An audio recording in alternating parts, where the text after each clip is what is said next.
Hey, I'm Jay Shetty, and I'm the host of On Purpose. In this week's episode, I had the honor to interview President Joe Biden in his first ever personal interview about mental health. We have an enormous opportunity, but the thing I want to change is American attitude. We can do anything. There's nothing we've ever set our mind to we've not been able to do we've done together.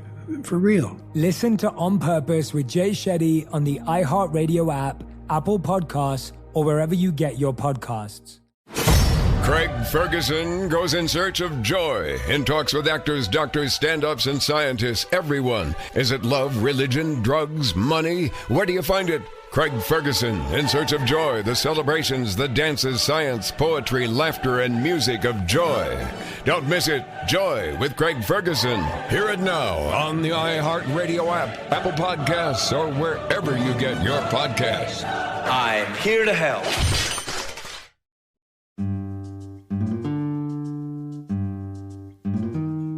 Hello. From Wonder Media Network, I'm Jenny Kaplan, and this is Womanica. This month, we're talking about folk heroes, women whose lives and stories took on mythic proportions. Today, we're talking about a woman who put conviction over convention. Time and time again, she put others before herself in order to do what was right. Let's talk about the unsinkable Molly Brown. Margaret Tobin was born on July 18, 1867, in Hannibal, Missouri. Her parents, John and Joanna, were Irish Catholic immigrants who raised their children with the values of hard work and equality. By the time Margaret was 13 years old, the value of hard work overpowered her academic interests. She left school to work at a tobacco company. Days were long, working conditions were harsh, and wages were low. Like many in her community, Margaret dreamed of traveling west for bigger and better opportunities. After 5 years of stripping tobacco leaves, Margaret got her chance. One of her brothers decided to try his luck in the mining industry in Colorado. Margaret eagerly joined him. Soon, Margaret had set up a new life in Leadville, Colorado. She got a job at a local department store and began volunteering at soup kitchens and other charitable organizations. Then, in the summer of 1886, Margaret met the man she would marry, James Joseph J.J. Brown. Margaret had dreamed of marrying a rich man, and J.J. was nothing of the sort. He was a self-educated mining engineer, the child of Irish immigrants, just like Margaret. Margaret was torn. She'd always promised herself she would find a man who could provide for their family, but she loved J.J., and love won out over money. The two had a whirlwind summer romance and were married by September 1st, 1886. They then had 2 children, Lawrence and Catherine. The young family lived a relatively quiet life until they literally struck gold. In 1893, the silver industry crashed and silver prices plummeted. At the same time, J.J. discovered gold in the mine owned by a company he'd invested in. J.J. and Margaret became millionaires. They bought a mansion in Denver and relocated the family. In Denver, Margaret made it a goal to join the local high society. But she wasn't accepted with open arms. Her money was considered new money. Nevertheless, her energy and generosity made her one of the most sought-after fundraisers. In this new role, Margaret began taking up different social causes. She was an avid supporter of women's rights, minors' rights, and children's rights. But her activism caused tension with her husband. In 1909, the couple separated. The split was amicable, and J.J. gave Margaret the house and a monthly stipend. In 1912, with this newfound freedom, Margaret decided to travel the world. She traveled throughout Egypt and Italy. She was in France when she learned that her grandson was sick. She immediately booked a ticket for the next ship to New York, the RMS Titanic. On the night of April 14, 1912, the Titanic was traveling through dangerously icy waters when it hit an iceberg. Margaret's memory of that moment is as follows.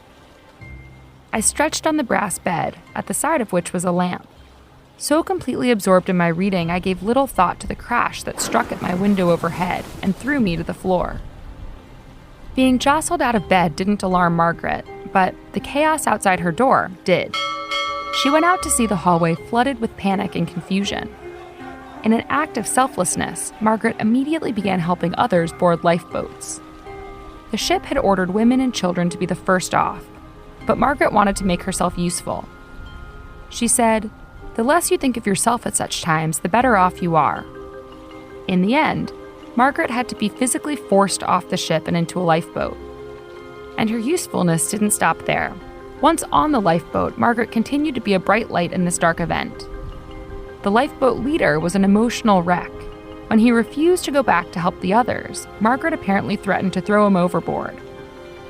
When he was hesitant about letting the women row the boat, Margaret insisted. Rowing was the only way they could keep warm.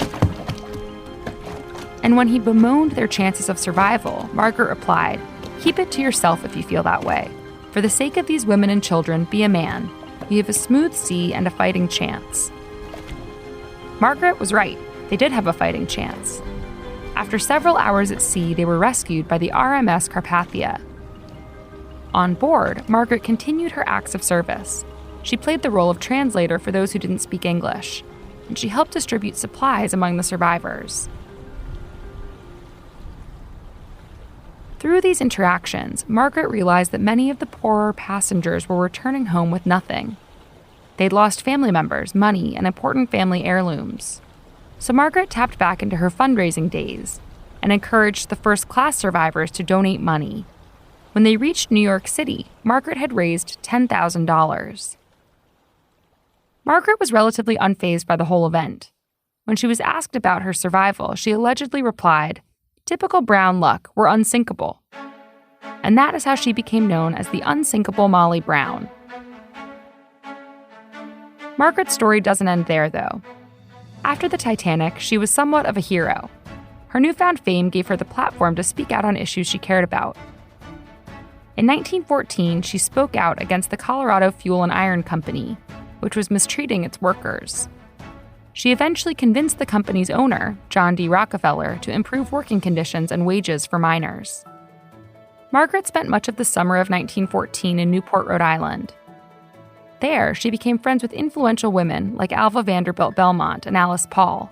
She got involved in the National Women's Trade Union League, and she helped organize the Conference of Great Women, where she spoke about workers' rights. All of this culminated in her running for U.S. Senate 6 years before women won the right to vote. Margaret's political career was cut short by World War I. She dropped out of the race to run a war relief station in France.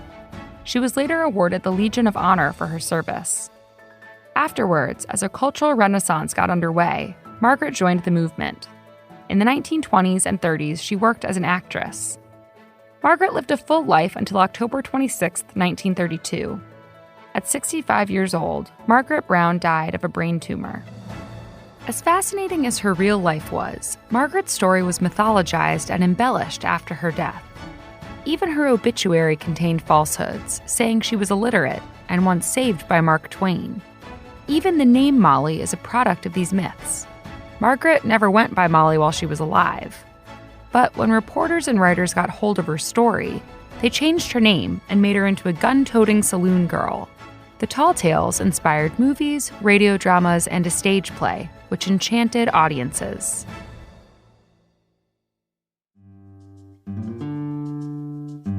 All month, we're talking about folk heroes. For more information, find us on Facebook and Instagram at Womanica Podcast. Special thanks to Liz Kaplan, my favorite sister and co-creator. Talk to you tomorrow. Hey, I'm Jay Shetty, and I'm the host of On Purpose. In this week's episode, I had the honor to interview President Joe Biden in his first ever personal interview about mental health. We have an enormous opportunity, but the thing I want to change is American attitude. We can do anything. There's nothing we've ever set our mind to we've not been able to do we've done together. For real. Listen to On Purpose with Jay Shetty on the iHeartRadio app, Apple Podcasts, or wherever you get your podcasts. Craig Ferguson goes in search of joy and talks with actors, doctors, stand-ups, and scientists. Everyone. Is it love, religion, drugs, money? Where do you find it? Craig Ferguson, In Search of Joy, the celebrations, the dances, science, poetry, laughter, and music of joy. Don't miss it. Joy with Craig Ferguson. Hear it now on the iHeartRadio app, Apple Podcasts, or wherever you get your podcasts. I'm here to help. Hey, it's Debbie Brown, host of the Deeply Well podcast, where we hold conscious conversations with leaders and radical healers in wellness around topics that are meant to expand and support you on your well-being journey. Deeply Well is your soft place to land, to work on yourself without judgment, to heal, to learn, to grow, to become who you deserve to be. Deeply Well with Debbie Brown is available now on the iHeartRadio app, Apple Podcasts, or wherever you listen to podcasts. Namaste.